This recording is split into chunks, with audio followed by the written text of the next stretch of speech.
Hi everyone. Welcome to our programming series using Python. Today we're going to dive into why Python is such an amazing language to learn. Python is a general-purpose programming language that's taking the world by storm. But what makes Python so special? First off, Python is incredibly versatile. It's one of the top choices for IoT developers, which can be used to program mini-computers like the Raspberry Pi. How cool is that? But that's just the beginning. Python is making huge waves in data science.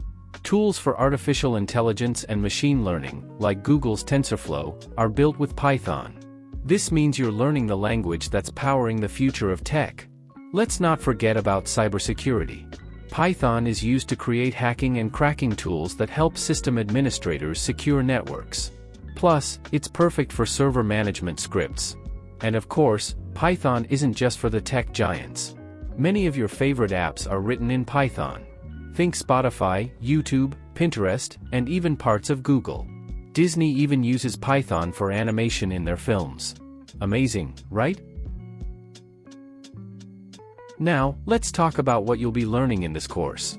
While Python is our language of choice, our main goal is to teach you the core concepts of programming that apply to any language. We'll cover 4 fundamental building blocks: sequences, selections, iterations, and methods, also known as functions. These are the essentials you'll need to build any program, and we'll be practicing them using Python. So, let's get started with our first building block, sequences.